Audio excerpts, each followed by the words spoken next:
Forward.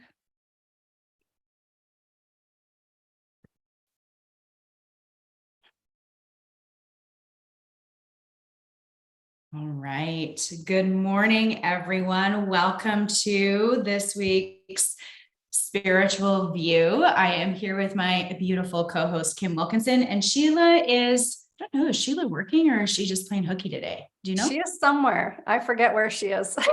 Me too. Okay. She might be at a conference or something. I can't seem to remember anything these days. So don't be offended, Sheila, if you happen to watch this episode.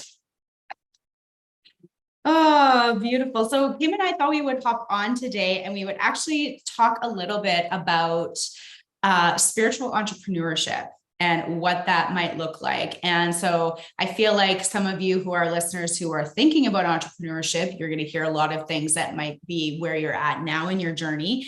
And those of you that are already in entrepreneurship, just like Kim and I, you're probably going to resonate with some of the stories. You might even be having some of this occurring in your own business right now. So it's a huge topic, I think. So maybe let's start. Kim, why don't you share a little bit about your timeline of how you became an entrepreneur and what that looked like? Yeah, absolutely. I guess I would say to full-time entrepreneurship, that goes back about 10 or 11, maybe 12 years ago now. And that was when I decided to become a full-time yoga teacher. And honestly, it was the best thing I ever did. Becoming a yoga teacher opened the doors to everything else that I did. But I know one thing that is a challenge, and I think every entrepreneur can relate to this, and I'm sure you can too, is that whole concept of imposter syndrome. Especially when we're teaching or coaching or providing a service. Right. I think we compare so much. And, as I mentioned, I started with teaching yoga. And I guess for me, it was a little bit easy in the sense that for a lot of years before that part-time, I taught things like boot camps and spin classes. And way back, I taught swimming lessons. So I've always been a teacher of some sort since probably 15, 16. But so that did give me a bit of confidence when I went into teaching yoga. But I'm sure I can remember comparing myself to other teachers and thinking I'm not good enough or there's such a better teacher. And I did that for a lot of years. And it probably still slips back into my mind at times, into my awareness.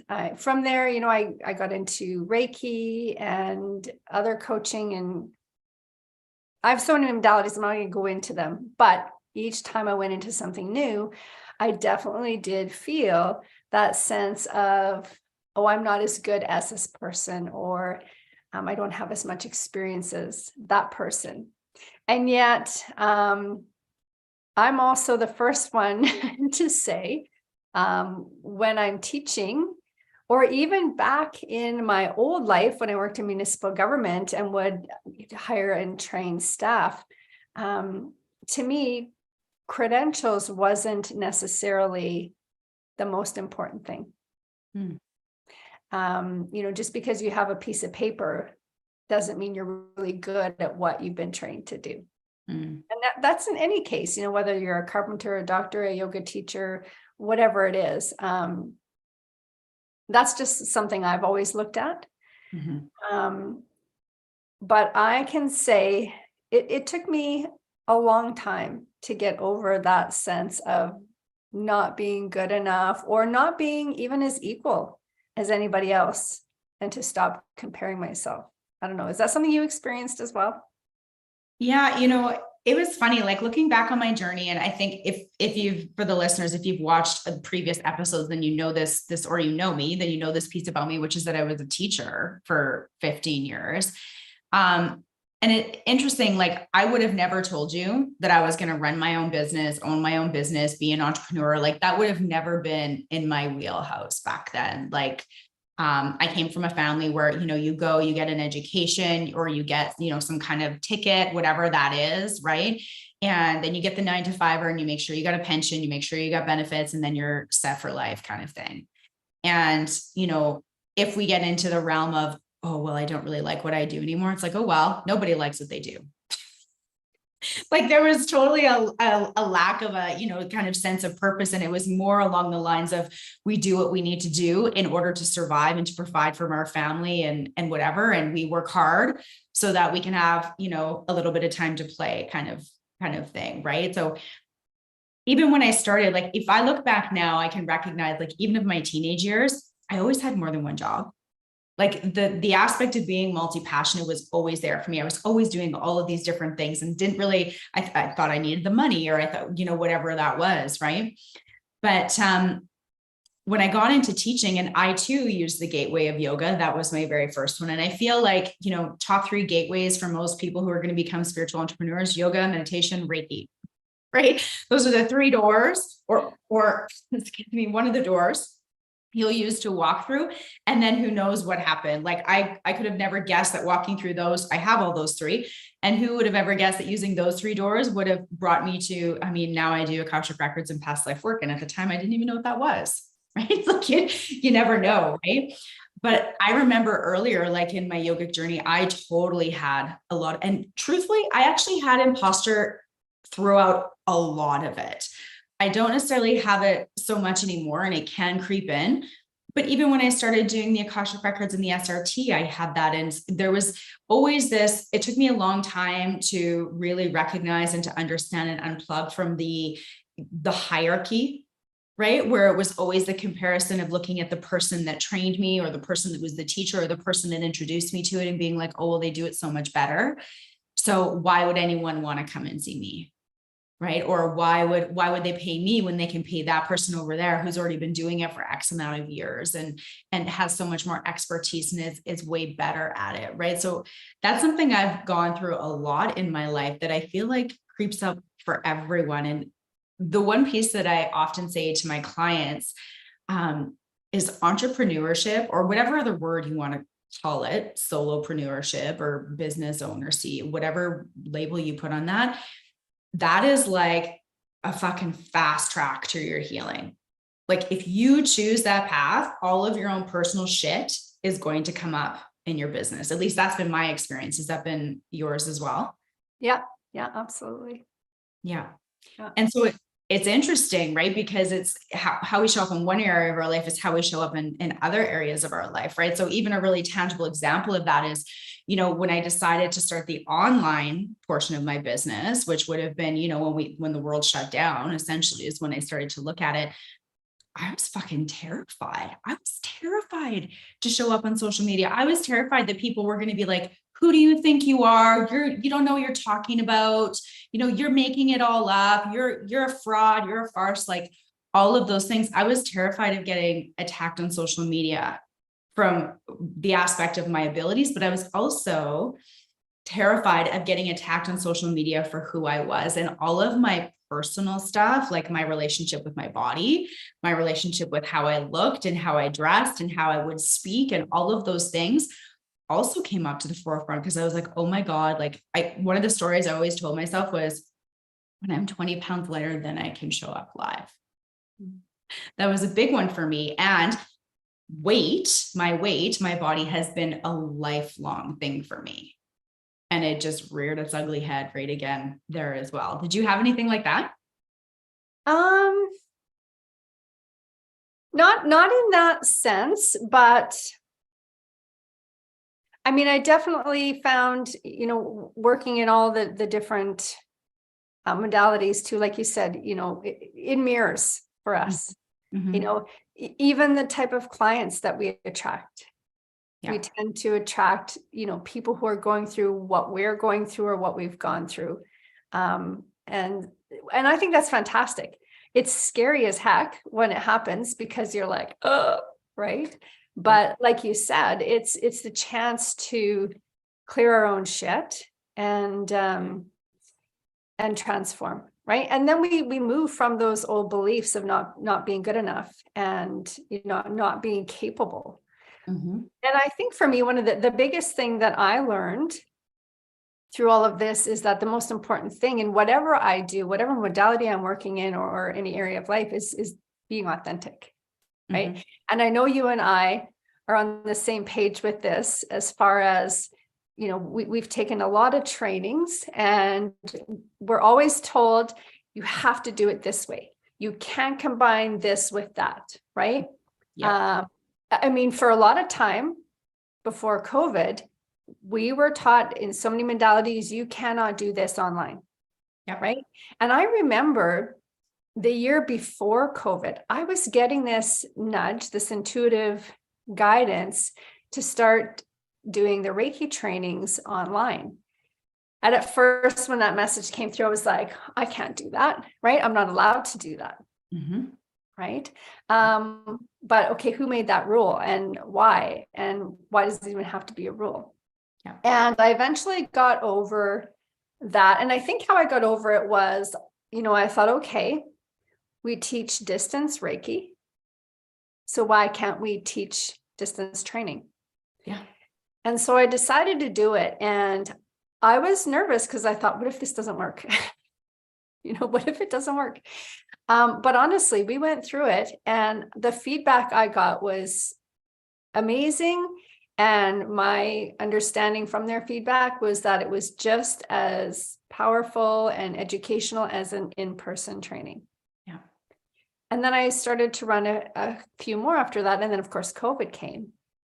And then, we can do everything online now. Yeah. Including visiting your doctor, right? I mean, some things you obviously still have to go into the doctor for, but there's so many rules.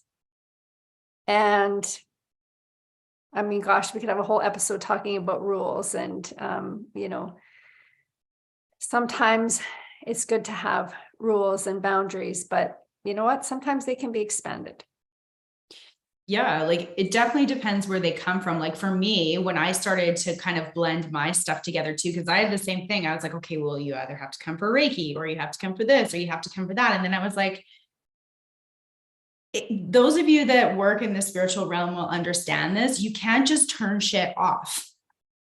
It doesn't work that way. Once you're attuned to Reiki, the Reiki comes whether I'm massaging or doing a Reiki session or whatever that is, right? When you are connected to past lives, they fucking show up in the darndest of places. Like you can't shut it off. So the ask to start to constrict that or restrict that can actually become, I don't know about you, but for me, super uncomfortable. And I also recognized it would become super uncomfortable for me in my body. Like I would start to have physical, let's call them symptoms, I guess, or signs, because I wasn't allowing the flow. I was trying to turn shit off. Right. And as a practitioner, that can be a super uncomfortable, in my opinion, place to have to constantly turn it off. Right. Or only use this then and this then, because it's not meant to operate that way. Right. It's meant to be alchemized and weaved through you, through me. And that's what makes you different than me and me different than the other person and all of that. Right. And so when I really started to want to shift and change that and tapped into what came forward was, a lot of we could call it the structure. Like we have taken ancient practices and created structure because people want to understand, right? We want to use the logical mind around that. And I think it almost kind of maybe blew up in a way from the place of, we often don't look at the fact that, and I don't know what it is about, this is my personal opinion, obviously, but the spiritual community missing the aspect of it's still a business, right? It's still a business. So why would we create some kind of rule like that? Well, because someone's trying to create a business. They're creating a business on in person, or they're creating a business on their modality. So they're trying to structure it in a way to create value for what it is that they're offering, which in effect, and it might not necessarily be consciously, but they're devaluing the other things. Does that make sense? Totally. Yeah. You just reminded me of a story actually. And I know I think we're going to get into talking about social media and how we respond and that sort of thing. And maybe I'll just back up to that for a minute. Because I mean, when you put yourself out there on social media, I mean, that's a huge audience, right? It's the world. Mm-hmm. And no matter what, there's going to be people that support you, and there's going to be people that bash the shit out of you, right? And we've all been there. We've all had that person comment or laugh at our post or tell us we're a fake and we're a fraud and whatever. And I know it used to create so much instant anxiety in me. Like I would physically feel it. I would feel this need to defend, and I would get into these back and forth comment battles to try and change this person's mind, which I know now you're never going to change that person's mind. Not in that day. Yeah. Not in that day. I mean, eventually over time, I got to where I would just respond by, thank you for sharing your opinion. Have a great day. For the most part now, I just don't even respond. And now I rarely even get triggered. But I had a comment about a week ago, and it was just one of those ones where I just had to respond. And I try to do so from a loving place rather than a defensive place. But it was interesting. And I can't even remember what post it was, something with the spiritual stuff, because the comment that this person had made was, I think they did mention like something about being a fraud and how can you charge for spirituality? God is free, and on and on and on. And I just replied, I said, I can't remember everything I said, but one of the things I said was, the last time I went to church, they were still collecting money every Sunday. So how is that any different? Yeah. Right. But yeah, like you said it earlier, I think a lot of people too get into this type of work and they don't want to charge. Or the other thing is people expect this stuff should be free, right? Yeah. I don't know about you, but I've invested a lot of time and a lot of money, tens of thousands of dollars. Yeah, more than my VED. Yeah. And everything is energy, and money is just energy too. Right. And there's got to be exchange. Yeah. Yeah. And that's often where a lot of entrepreneurs get stuck, right? Is the whole money piece, right? Is they don't want to charge too much, or they don't want people, there's that whole song and dance that we could go into. Like, I remember even having money issues when I was opening my brick and mortar, being like, I'm not trained in a business. I don't know anything about that type of thing. And that held me back for a long time, but what's fascinating, if we go back to the social media thing, I've actually had a very different experience than you. I have never had anyone attack me on my social media. Maybe I'm not big enough. I don't know. Maybe I haven't got there yet, but I haven't had that experience. And it was one of my greatest fears, was I thought that people were going to start to kind of like, quote unquote, call me out. Right. And I was terrified of the humiliation that I thought I would feel. And I had created this whole story around it, right? That's the power of our human nature, right? I created this big story about it. And then it was like, I got onto social media, and I mean, I've been doing it for years now. Nothing has ever happened. And that's good. Well, it is good, but I also think, like, for me, and that's not to say it won't ever, but like, let's just try and create that it will. But part of it for me was kind of like, it brought forward this really interesting element. What would I call it? Like maybe self-importance in a way, from the perspective of like, I really had to realize, like, it was like, I created the story that everybody would be watching. And it was actually like, you know what, Tracy, no one actually gives a shit. Do you know what I mean? And especially when you're starting in your business, right? Like, as you kind of progress, then people do start to follow you because they resonate with what you say, but they're following you because they resonate, not because they want to create this, right? And it doesn't mean that they will always agree. But I also think that we can set the intention and use our energy to attract who we want into our field. And when I have had instances, not necessarily on social media, but perhaps in a different way, shape, or form, where someone has, said, oh, I don't like this, or, oh, I don't agree with this. Often for me, it's actually been a lesson about setting my own boundaries. Like, so in my social media posts, and I think I've only done this, I think maybe 3 times. But I've had, my experience tends to be like men creeping my shit. And then like putting comments about like, oh, can you friend me? Or, like this kind of crap. And I don't even work with men. So it's funny, but I'm just like, delete. Like, it's my social media. So I have a right to actually not allow you to comment on my post if I would like to, right? So I think there's also an element of remembering that you also have the power to control what happens on your feed or on your social media. Yeah. Yeah, if I get friend requests like that, like especially if it's an account that's just been created, there's no posts, I don't accept it. I would say most of my any negative comments come from like ads, like I'll run ads, so it's random people. Yeah. But I will usually leave that, like before I would have deleted them. Most of the time now I just leave them. Yeah. It just does not bother me anymore. And I think, you know, I think we talked about this on another show, you know, law of attraction, right? The energy you're in, the beliefs you have, that's the people you attract and you're following, that sort of thing. And mine has definitely, like, I don't see as much negativity, Facebook, Instagram anymore. Yeah. Unless I run an ad here and there, I might get one. Probably that one that I shared from a week or two ago is probably the first one on Facebook in a couple of years. TikTok, my TikTok just went nuts this year. And it's interesting to see the comments on there.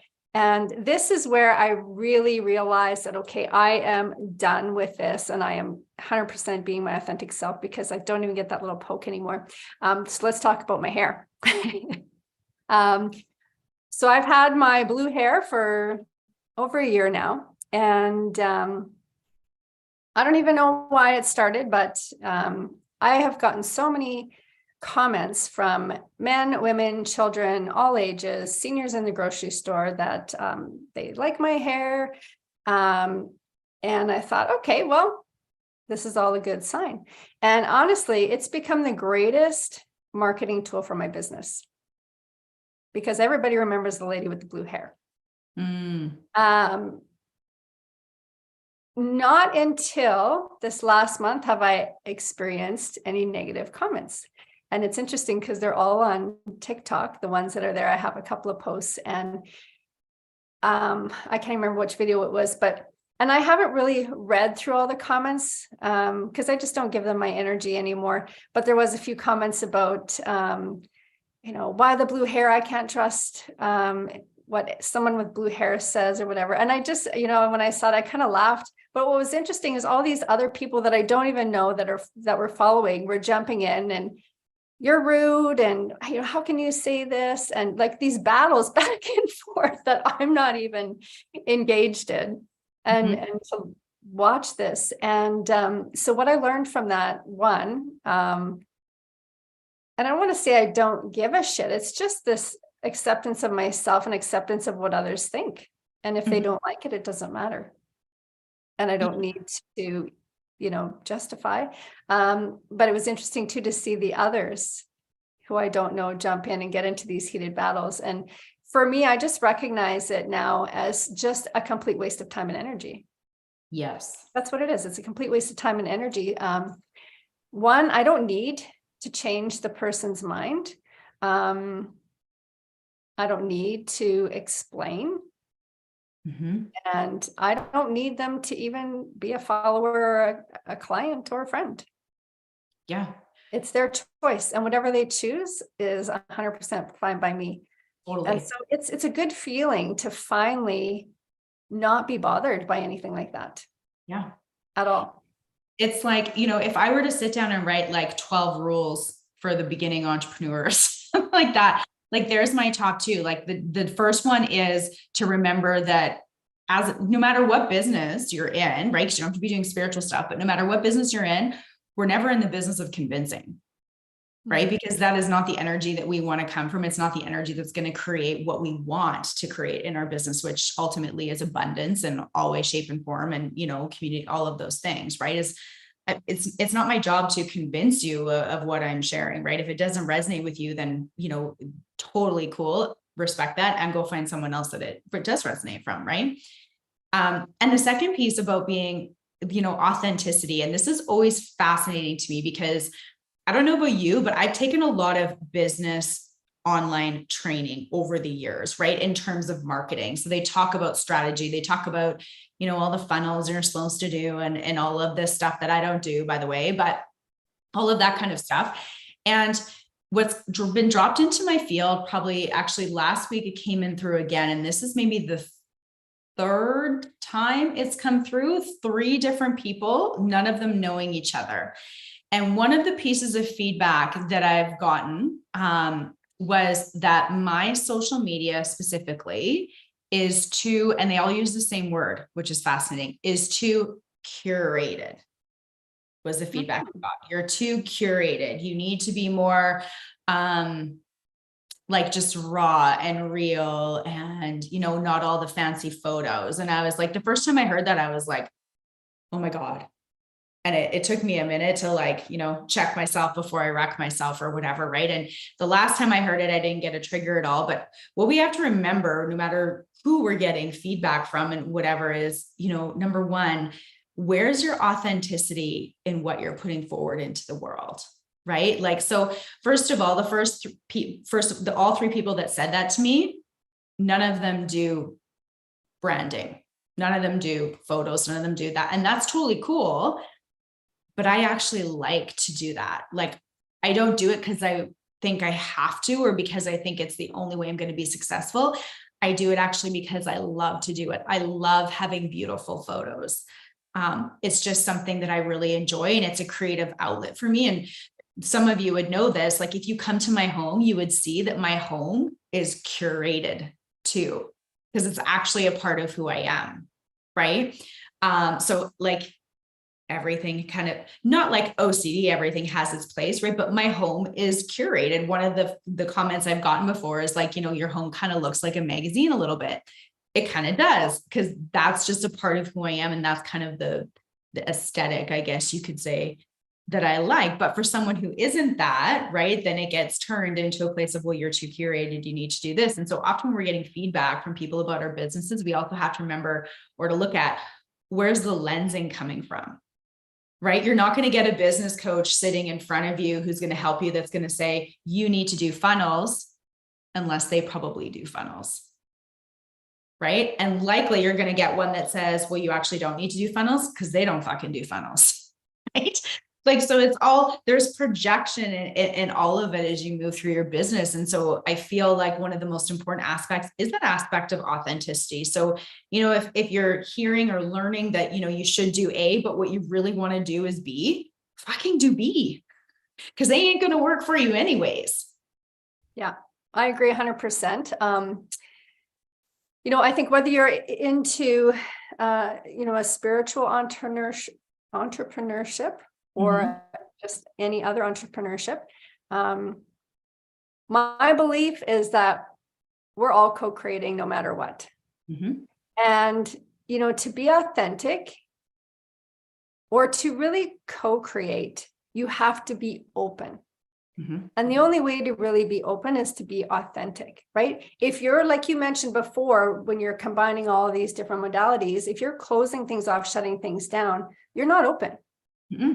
So how can you be this, full flowing channel of what needs to come, whether it's energy or knowledge or teachings or whatever it is? You have to be open, right? And I know that's one thing that I've tried to, when I'm in kind of a train the trainer kind of role, whatever I'm doing, it's, hey, here's everything I know, here's everything I've learned. You take what resonates and make it your own. And that's how you apply it, or how I recommend applying it, right? It doesn't have to be this, or this, and then this. Make it authentic. Yeah. And your authenticity can also change, right? Maybe, what I was doing 3 years ago was my authentic approach. That's changed because I have become even more authentic. Yep. Right? And I think that's the key for any entrepreneur, is to, move into that authentic self so that you are open. Yeah. And then that other big piece is, acceptance in 2 ways: acceptance of self, that, if you're being your authentic self, then that is perfect. Exactly where you need to be. And also accepting that some people are going to love that and some people are going to hate it. And that's okay. Those that hate it, my belief is they're not in their authentic self, or they would be accepting. Totally. And it's also the piece around, like, I mean, because we don't want to beat ourselves up about this. This is fascinating because like when you go and so if I take my Reiki teacher, for example, she was very traditional, old school, which is one of the reasons I chose her, because I didn't want anything, diluted. Like the Reiki training that I took was just Reiki, like I think you say it Usui, right? I always trip over that word. But like, I didn't want, Blue Angel this or Holy Fire. Like I just wanted Reiki at the time. That's what I wanted. Right. And so she had the keys and the codes for me that I needed at that time. At that time, our vibrations, our frequencies were in resonance. Right. And so because we were in resonance, I was able to receive from her. Right. I was able to pull forward what it was that I needed. It wasn't necessarily everything, but it was what I needed so that I could go on to the next step. And now, like years later, you know what? I don't even think I've talked to her for quite a while because we're no longer resonant anymore. Like she's grown and she's changed in how she does things and what she offers. And I also have grown and changed, and so we're just not the vibrational match anymore. Right. But if we don't open ourselves up to what we are a vibrational match to, then we can't grab on to those pieces or those keys and codes so that we can move forward. And it's so funny, like, because when you're open, that's when shit starts to just kind of come forward. Right. And even though this person might not be a forever person or your forever teacher or guru, whatever you want to say, like you're there in that space and time for a reason until you're ready to move forward. Right. Like even as you're talking, I'm sitting here and I'm like, I need to do a course for healers and unplug them from all that fucking shit. Like go take your modalities from everybody else. And once you got like at least 4, then come see me and I'll teach you how to just like unplug from all that so you can do your own thing. Right? Yeah. So let's share a little bit about that without going into a full course, but what were some of the things that you did to overcome those symptoms, we'll say, of imposter syndrome? To overcome imposter syndrome. Well, I think for me, a lot of it actually came from the work that I do as a practitioner. Like I did lots of clearing statements and I did subconscious imprinting. And I went into my Akashic records and I really had to become like awareness would be key, right? Because we can't move or shift or release anything that we're not aware of. So I, like in essence, with or without those tools, I had to be willing to get really fucking honest with myself. Right? Because I knew, and I think most people know this on some level when it's happening, I knew that what was holding myself back was me. Right? Sometimes that's a hard pill to swallow, right? It would be a lot easier for me to be like, okay, Kim, I'm going to come see you for a session. And if you could fix this for me, that'd be awesome. It's like, not really how it works. I can give you tools. You can give me tools, right? We can guide each other through stuff, but ultimately it still has to be me. So the awareness would be the first piece. And the second piece, and this is where the fear will start to drop in for a lot of people. But for me, it was through action. Like it was that old adage of like, feel the fear. There we go. And do it anyways. Yeah. Because it was through the doing of it, even though sometimes it was fucking terrifying to push the live button or whatever it was, but it was through the doing that then it dismantled the charge to it. Because you would do it and then you'd be like, oh, that wasn't so bad. Right. Or you get feedback from other people and you're like, oh, well, that was, people are saying it's way better than I thought it was. Or, we never give ourselves enough credit. Yeah. Right. And so we step through it. We feel the fear. We do it anyways. And through that, we start to, dispel that energy. We start to slowly let go. We get more comfortable because we become more comfortable being uncomfortable. And in some way, shape, or form, we also recognize that it's not nearly as bad as the story we made it out to be, because chances are, even though we think everybody's watching, fucking nobody is watching in some ways. Yes. Yeah. Right? They're watching like 3 days later, maybe. Yeah. Getting comfortable with the uncomfortable, that has been such a strong statement for me, myself, and then with others that I, work with too, is so important. The other thing, that I realized along the way is, there are so many great teachers and leaders out there, right? And so we can say, Deepak Chopra and Joe Dispenza and Gabby Bernstein, as Esther Hicks, all these different, Louise Hay, like take them all. They're all teaching the same thing, right? Bottom line, they're all teaching, let go of the past, be present, raise your vibration. It's just being taught in a different approach through different stories, their own personal stories they're sharing. So, how is it any different for me to teach that? How is it any different for you to teach that? It's not, right? They're just more well-known. That's it. They're just more well-known. Yeah. And so because you and I talked about this before we hopped on, this idea, and I was totally guilty of this, and so this might resonate with some of our listeners, is you go and you take something from somebody and you get trained in it. And then you're like, okay, now I want to put it out into the world. So I just took yoga, or I just took meditation, or I just took Reiki, and now I want to put it in the world. And then maybe you look at it and you go, oh, but I can't do that because they do that. Nobody owns meditation or yoga. Like, I mean, there are versions, I guess, where someone has trademarked something, right? But you teach it in your own way, right? We don't copycat it, right? But we bring it out into the world in your own way, because the tones that I have to give to people are different than the tones that you have to give to people, right? And ultimately, the collective goal, if we were to look at it on a soul level, is that we reach all of humanity, regardless of what tones we need to use, right? It's that everybody gets this information in some way, shape, or form, so that all of us can evolve. Totally. Yeah. And it's just like you said, it's are you on the same vibration or frequency as the person teaching this course or the person who wrote this book, right? We've all probably had that experience where, I might say, oh, Tracy, you got to read this book. It's so great. And then you read it and you're like, oh, wasn't that great, right? Whereas then I can tell somebody else that, and they're like, oh my God, that's the best book ever. Mm-hmm. Right. Or vice versa. You get a recommendation, or even reading a book. I think we both had this experience, maybe, correct me if I'm wrong, but we did a training together where we were required to read The Untethered Soul. Yep. And I remember that at the time when we had to read it, I hated that book. So did I. Maybe it was because there was this timeline we had to read it in certain. I didn't enjoy it. I remember reading it thinking, this is the stupidest book. I hate this book. Mm-hmm. And about maybe 6 months, 8 months later, I read that book again, and it was the greatest book ever. Yeah. Right.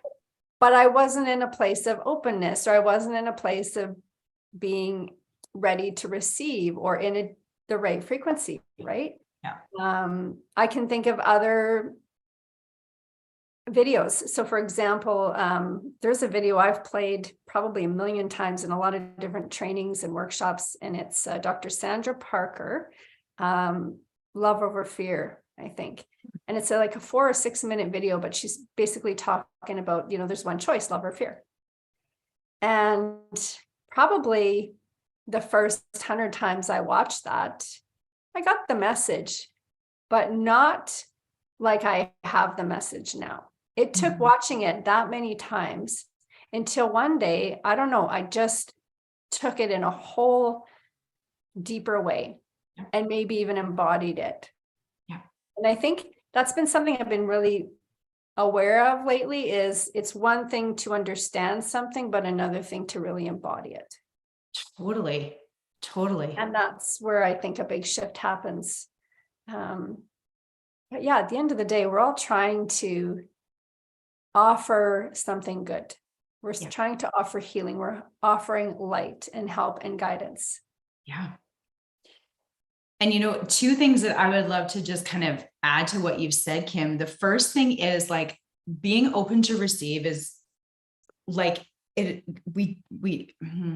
what's the word I want? Like, we don't realize how important it actually is. And so, like, I can think of instances where I've been, let's say, taking a course, right? Or it could be even just listening to a masterclass or whatever that looks like, and having moments where I feel like the person that is teaching or guiding or whatever is literally speaking another language. Like, I'm sitting there and I'm like, I don't fucking know what you're saying right now.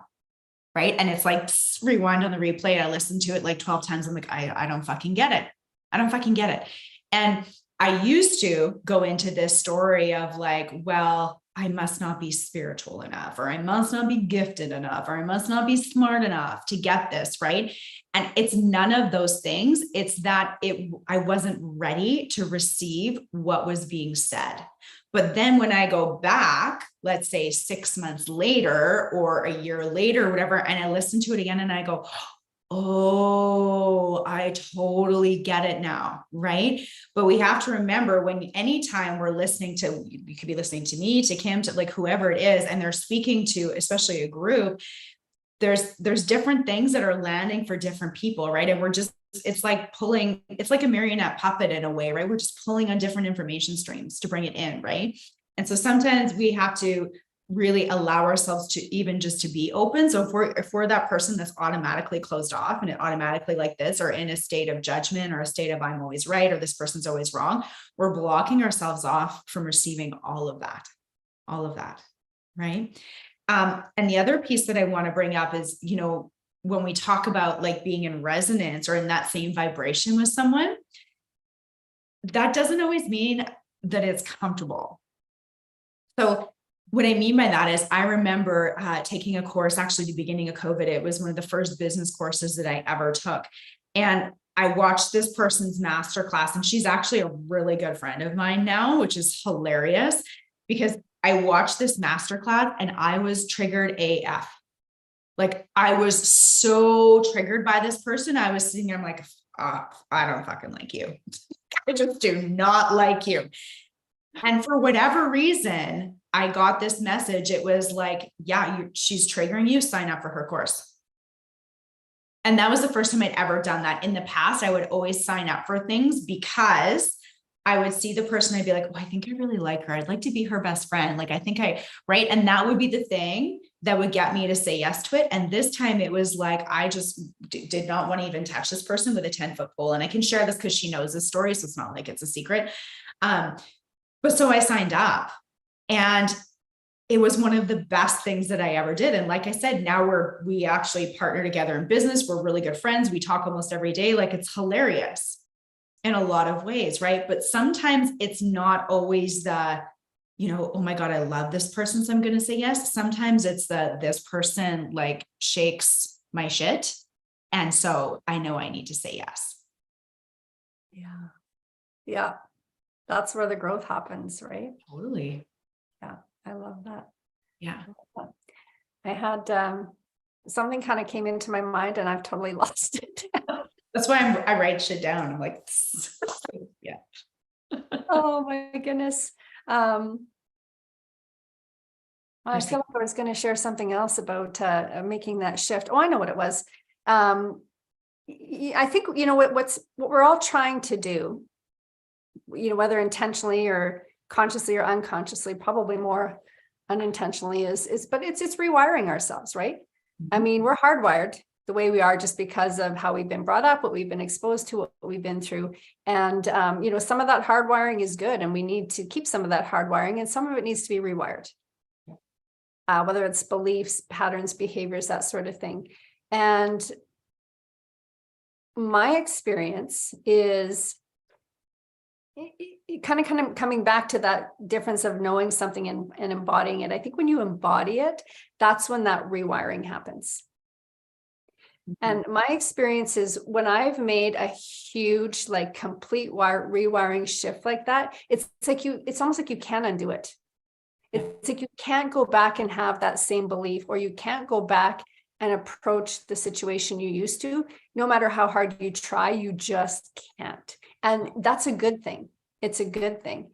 And an example maybe I'll use is, I used to really struggle with a lot of anxiety and depression and like the physical symptoms and that sort of thing. And it's been so long since I've had it, I can't remember what it feels like. I can't even try to recreate it. And it's not like things don't happen. Shit still happens in my life. There's still events that are sad, that are traumatic, but I do not respond the way I used to because that hardwiring has changed, right? Yeah. I think there was something when we were waiting for our granddaughter to be born. It was like a 3-day thing. And my husband was so anxious. And then I think energetically was picking up, and I was starting to feel that anxiety. And that was the first time I could remember what it felt like. Mm-hmm. But aside from that, I couldn't remember.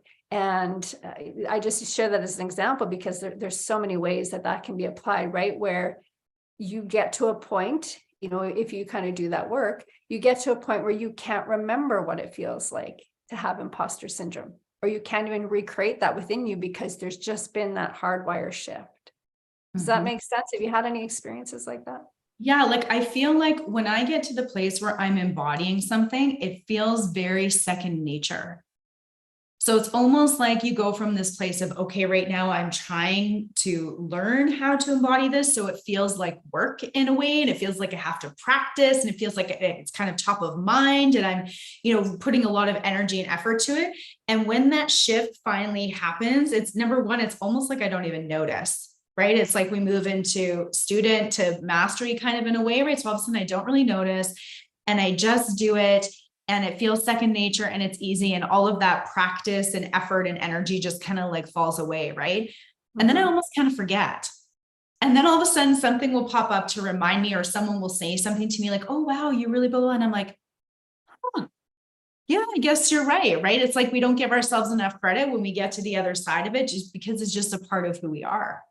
Yeah. And those things that we've worked so hard to embody that other people see as our gifts or our talents or whatever it is, we're just kind of like, oh, yeah, no big deal. I think the other thing that comes up for me that I try to take this approach, and I try to encourage others to take this approach too, that, there'll be those times when the universe will test us, right? It's like, okay, you've learned this lesson, you're embodying it. Now let's see if you're actually going to follow through with it, right? And so something comes up, and one of two things happens, right? We can go back to that old mindset, that old response and behavior, or we can go, okay, here's my test.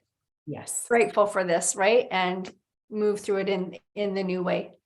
And I feel like when you do that, that solidifies. That's like the final little like tightening of the wire, or whatever you want to think of it that way, right? That's when that final switch is made. You pass the test. I totally agree. And you know what, I've had this conversation many, many times in my containers, because I'll say to my clients and into my containers, like, okay, now we've done all of this energetic work, right? And we've worked through these beliefs or this energy or these Akashic records, whatever it is, right? And now it's about action, right? There's a follow through that's required to make a different choice, or to speak differently, or to choose differently, or to say, or to, whatever, behave differently. That's going to kind of like cement this in. So what happens is, if we don't do that and we go back to the old behavior, it's kind of like quitting smoking, right? I use this analogy a lot, where let's say you're a smoker, and my mom, actually, she was a smoker, and the way she quit was actually through hypnosis. And so she went and she had the sessions. And so, a lot of hypnosis is kind of the rewiring action here, right? But she still had the physical habit of wanting to pick it up with her hands, do the thing, And so if she would have, left her hypnosis appointment and lit up a cigarette, she basically just undid everything that was done up here. Right. So that's often what happens in energy work too, is we can go through, we can do all the energetic and the spiritual stuff. But then if we take the same thought again, or we take the same physical action, we've looped ourselves back. And it's one of the biggest things people will complain about. Well, I can't get rid of this. I keep going back to this. Yeah, because you're not doing, the human doing has to be different. Yeah. Right. And, I'm going to say this, and a lot of teachers, yoga practitioners will probably not like to hear this, but I'm a big believer. Reiki is a wonderful thing. A lot of energy healing is a wonderful thing, but it often, not always, but often it's just a temporary fix, right? Mm-hmm. It moves that energy, but until you deal with what is creating that energy, it's not going away. Totally. It's not going away. So I don't want to discourage people from doing Reiki or energy healing. I mean, I offer that service as well. It can be helpful and a big part of getting to that root. But if you don't go deeper than that, just, it's similar to massage, I guess, in a sense, right? Like you go for massage, you feel good. Things happen, life goes on, you get that tension again, right? Yeah. Go back. To me, Reiki is, and again, I do Reiki as well. And to me, Reiki is a gateway to everything else kind of, but, I don't do a ton of Reiki for that exact reason, right? To me, like for me personally, if I'm going to go do, or receive, sorry, a Reiki session, it's likely because I want to have a deeply, let's say, relaxing and restful, experience in kind of like those lower brainwave states. I don't generally go and get Reiki done for, I'm going to say healing per Big se, healing. but like if I have a problem, that's definitely not my go-to in any way, shape, or form. Because And that's why I think the combining of modalities is more powerful, right? Because a lot of times, until energy is shifted, deeper things can't happen. So sometimes a person needs to do that first. Shift that energy so you are more open, then you can be in that flow of giving and receiving, more able to release, less resistance, that sort of thing.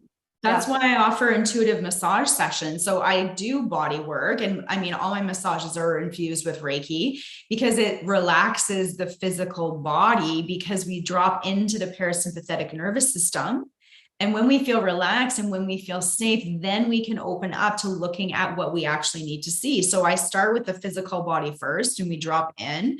And then when the body tells me that it's ready, then I start to dig or dive, whatever you want to say, right? And look at, I might be asking questions. I might be working with cores and contracts. I may, whatever that is, right? But I need the body to soften first. And I do that with massage and Reiki.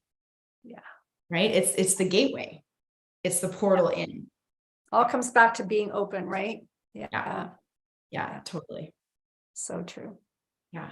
I feel like I had something else to say too, but I can't remember. Monday mornings, they're hard. There's just so much to say about so much, Well, there is. I mean, we could go down so many different paths with this. Totally. And we kind of went on a tangent because we started with entrepreneurship and now we're talking about modalities, but that's okay. Yeah, I mean, really, I think the bottom line, I think what we're trying to say here, if we were to summarize it, like being your authentic self is the key, right? In any entrepreneurship. And again, that doesn't mean that you're going to attract every client or that every person out there is going to agree with you or like you or support you, but that's okay. Yeah, that's okay. You can't provide services to the world. Nobody can. I don't care who you are. If you're the biggest well-known coach, spiritual teacher, there is no way that you can provide your service to every single person on this planet. There is more than enough clientele for all of us to do this work. And it's recognizing too, we're also not meant to. Bill Gates isn't meant to serve the world. Deepak Chopra, I don't know why he's in my field today. Deepak Chopra isn't meant to serve the world, whatever it is. Right? He wants you to go meditate. Yeah, it could be. Yeah, totally. I don't know what it is, but yeah, absolutely. Yeah. Okay, let me ask you this. If you were to give, let's call it advice, okay, to someone who is a beginning entrepreneur, thinking about starting a business, or maybe just has started a business, but kind of in the beginning stages, in addition to being authentic, what else would you tell them? What I would say is never stop learning. So, books, workshops, podcasts, webinars, whatever, continue to open yourself up. But then, and I guess this kind of leads into the authentic piece, but take the bits and pieces from everything that resonates with you and make it your own. Yeah. And don't let anybody stop you or deter you from going in the direction that feels right. And going in the direction that feels right doesn't mean that we're not going to fail or fall or make a mistake. We need to do that. If we don't, we're never going to grow. We're never going to grow. And like you said before, when we allow ourselves to do that, we find that comfort in the uncomfortable. We get more confident and we just grow from there. Yeah. I love that. Yeah. Beautiful.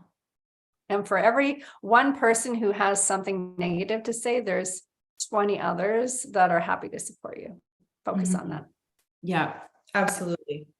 And I would say if I were giving advice, like the first one would be find your voice. right? And that comes back to that piece of authenticity. It doesn't mean that you can't be talking about the same things other people are talking. It doesn't mean you can't talk about Reiki. You can't talk, that's everywhere, right? None of that is off the table, but it's how are you going to talk about it? Find your own tones and your own voice and your own message so that it will draw your people that are courted and contracted to you, right? And I think the other piece of advice I would give, and we didn't necessarily really go over this today, but entrepreneurship is a fucking long game. It ain't mini golf. And I know that with the way our society works, and like I'm looking at my window here and there because I ordered a book late last night and it's supposed to be here this morning, right? It's like the instant gratification of everything that we have because of all of this beautiful technological advancement that we've made, and all of the things. And so we have a tendency, and it could be in your own spiritual journey, right? Or it could be in your business, whatever, or just your life, whatever that looks like. But we really struggle with patience and we want it now. And if I can't have it now, then what I would actually love is to have it yesterday. Right. And I'm so guilty of this. I am so guilty of this. And so often what will, in my opinion, and from my experience with my clients, what will stop people before they even start is that they don't have the instant win or the instant success that they really want. Right. And they'll say, well, I put it out there and nobody responded. Okay. How many times did you put it out there? Once. Okay. So algorithm for starters on Facebook or so, right? Like there's that piece of self-importance again, right? Where we think, I only have to put it out there once, but nobody signed up for it. Right. Or I sent one email, but nobody responded. Right. And we're not looking at the bigger picture. Right. Is that we put it on ourselves is that, I put it out there and nobody saw it, when actually, you put it out there to have how many followers you have. And then the algorithm kicks in and, only, let's say maybe 1% of your followers even saw it. Right. And we get so caught up in ourselves and like, I feel like a broken record and I've already said this and that we end up just kind of shutting everything down before we've even got off the ground, if that makes sense. Totally. And so it's the understanding that, yes, entrepreneurship is not easy. Like we said, it's going to bring up all your shit. And at the same time, what I also will tell you is the fucking best thing I ever did. So if you misunderstood me in this entire conversation, please don't. Like, it's the best decision I've ever made. And I wouldn't trade it for the world, even when it's hard. Even when I say that I'm going to quit my day job and go work at Starbucks, which I've said many times before, I'll probably say again, right? In the grand scheme of things, it's the most creativity I've ever experienced, the most freedom. Like there's so much to it. But it's that aspect of giving yourself the grace of time, right? It's not going to happen overnight. Not to say that no, it's never happened for everyone overnight, because it has, but for the majority, it doesn't. And it's going to take time to find your footing. It's going to take time to find your voice. It's going to take time to find your vibe and your groove and your people. Yeah. Right. Because not only do you need to be ready to step forward out into the world, but the world also needs to be ready for you. So it's going to work both ways. Absolutely. I think there's also an importance in balance in there. You have to take action. You can't just, like you said, make one post. At the same time, I'm going to share a message that comes through for me so often too, is to not get too controlling about it too. Yep. Like if we get too controlling and we aren't having fun, we're kind of blocking the flow, right? And that's a roller coaster I've been on for a few years, where when I'm trying too hard, nothing happens. But when I just get intentional, do some work, and then shift and just enjoy, everything comes in. Yeah. And you kind of reminded me too, when you talked about finding your voice. I think this was from when we did our meditation teacher training together. We watched a video. I forget what it's called, but I think it was Kelly McGonigal. Yeah. And where she actually comes on and she says, I've been teaching this for however many years and I was wrong.